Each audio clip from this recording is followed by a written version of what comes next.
Tennessee fans, you got to stop whining. I'm sorry, you have to stop whining. I can tell you that the reaction on social media was absolutely disturbing. I want to clue you in on something real quick. 4 short years ago, which isn't that long, Tennessee was in position with their fingers crossed, hoping for the Music City Bowl. 3 short years ago, excuse me. The Music City Bowl. This is where this program is. It's in a position to play for a national championship. So this is kind of like one time I got a shiny new Diamondback bike. Have you ever heard of those bikes, Caleb? No, I have not. Okay. It's a nice dirt bike. Like instead of just getting the Huffy down the road. And my parents got the wrong one. I didn't say to heck with that bike. I didn't say a word. I got on that bike and I rode on Christmas Day and rode all around. It's not like Tennessee got a lump of coal here. They still got a darn nice bike. This is not something to just be, I don't know, disgusted with. I understand the frustration, but the whining has got to stop. And I know some of you on the message board, if you want to tear me apart, that's fine. I respect your all's opinion. It's as important as mine. But I don't understand the whining at all, Caleb. This to me is still a cause for celebration. Had I told you 3 years ago that Tennessee would be playing for a national championship in December, who in the world would have turned that down? Oh, nobody. Most people were not happy about the hype hire, even though by the time we're talking about the Music City Bowl, people were very thrilled with what he had done his first year. But I don't think anybody saw. I think what happened was Heupel so wildly exceeded expectations his second year that it reset everybody's expectations for what the program can be, and a lot of fans lost perspective. Now, I'll say this. I'm going to say this in defense of Tennessee fans whining. And there's a little battered Vols syndrome on this, but let me break it down, Dave. During the Butch Jones years, and I bring those years up specifically for a reason, not just because I despise Butch Jones more than the other coaches that were at Tennessee during that time period. Tennessee in 2015 went 9-4. That was the first time they had won more than 7 games since 2007. They won the Outback Bowl. It was their first top 25 finish since 2007. Tennessee fans really basked in that season. They were so appreciative of finally just being 9-4 and being back.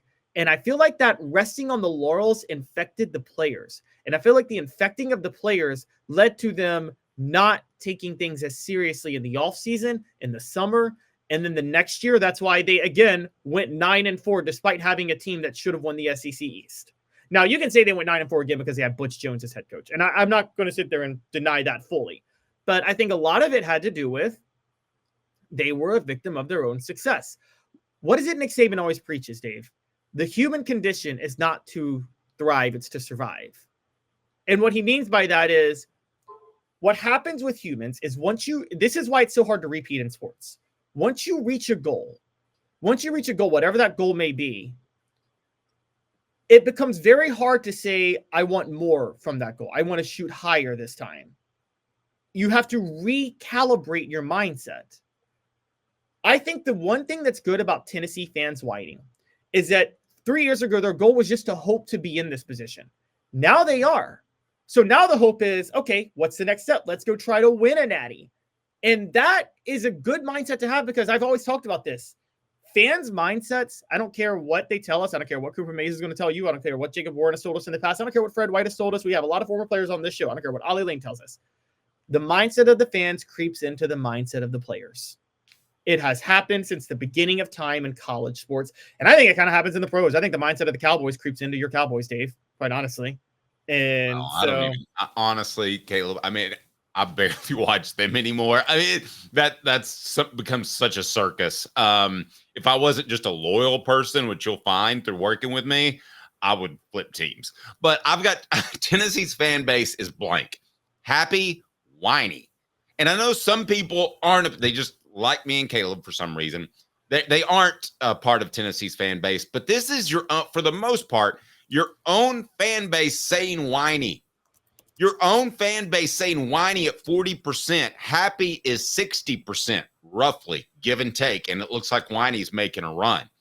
Caleb, Tennessee's own fan base, according to our poll, which is live on YouTube right now, they are saying that that our own family, so to speak, is whiny. And it absolutely is. I was taken aback by social media last night. And I know social media is not the way to determine, I don't know, a president or anything else. But it is a good way of getting an indication of a fan base. And I understand that where does the word fan come from, Caleb? Fanatic. Right. Which doesn't mean you're supposed to be logical all the time, correct? Correct. But it's one thing to say, man, I'm disappointed. It's another thing to say the College Football Plaoyff completely stuck it to us. I disagree with Caleb in that I would have made Tennessee the home team in this game. Caleb says no, based off resume. I get that. We can disagree. But I don't think that there was some sort of outrageous, complete overhaul, or I'm trying to bleep up is the only word I can think of, Caleb. No, I mean, there wasn't. And one, they did get it right. But I would say that, like, again, the reason I don't think this is a big deal is I like the idea of Tennessee continuing to apply the pressure to its team to say, look, we're not satisfied just with this. I think there was a little bit. If you're referring to this, I'm definitely playing this card. And that is, you got disrespected. I'm playing that card like now. Yeah, this is, and I can give you some examples just real quick. A random example, totally random example on the human condition to thrive, not survive, to survive, not thrive. Do you remember when the Mavericks upset the Heat to win the title in 2011? When Yes. LeBron did have his ultimate meltdown and the worst finals performance he ever had? Dirk Nowitzki had been chasing a ring for so long. He finally got it. What did he do, Dave? He got way out of shape the next year, got fat, became a shell of himself. He had finally got that elusive ring that he didn't even bother to try to get another one, which makes it like all the more impressive when there's somebody like Nick Saban that I got 3 rings and the only thing better than 3 is 4 and the only thing better than 4 is 5. And you got to keep your kids like focused and wanting more. If Tennessee fans did what you're suggesting, I am saying that would infect the players and there would be a drop off. I'll just say it. Fulmer and that Tennessee fan base was so hungry for a national title because they kept coming up short and knocking on the door for so many years. They finally get it in 98, Dave. What happens in 99? Dramatic underachievement to the point where, as you've told me, players went and got drunk the night before the Fiesta Bowl. Not drunk, but they had a couple of cocktails. And I've told that story before. They're in the team hotel and they're around a table and they're having a couple of cocktails the night before the Fiesta Bowl. And Philip Fulmer comes up to him and says, well, I guess there's nothing I can do to you. And it was the players that are a part of my book, Celebrate 98. So it was not the scrubs at all. It was not the sophomores. They had that ring. But as a program, Tennessee did stay hungry because they were in the hunt for a national championship in 2001. I thought they stayed hungry. And then things started to slip. Randy Sanders apparently was in a little bit over his head. I hate to say that because he's the nicest guy in the world. But Caleb, let's reset the poll.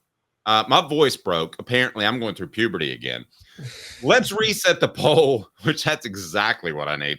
So you're young enough for Diddy now.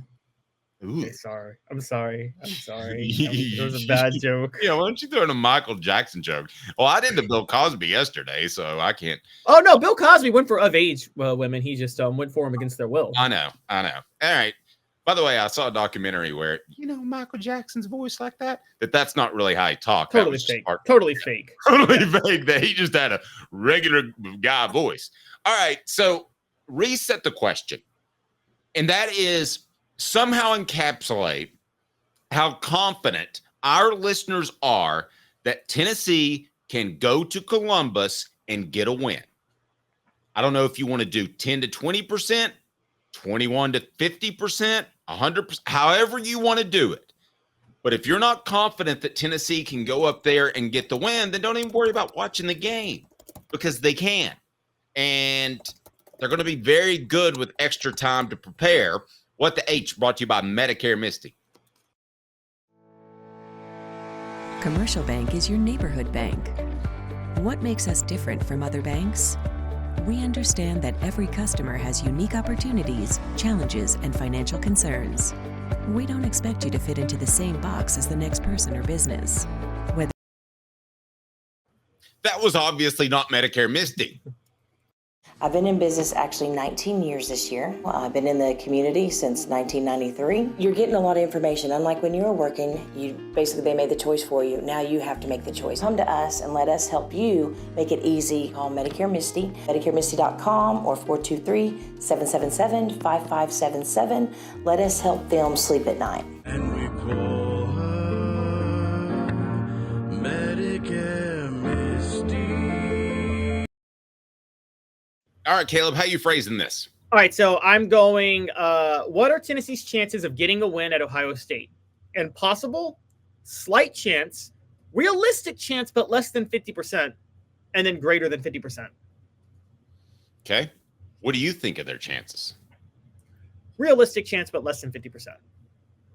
Less than 50%. Well, they would be a 5.5 point underdog. There will be a 5.5 point underdog according to metrics, but you've heard the number could be as high as 9. I'm telling you, just like we've told you a couple of different times with our gambling insight, guys, if this is 9, you have absolutely got to jump all over it and take Tennessee. Even if you don't think they can go to Columbus and win, we'll just help out your bank account. Speaking of helping out accounts, any super chats goes to Quincy Calhoun's now 6-month-old son, right?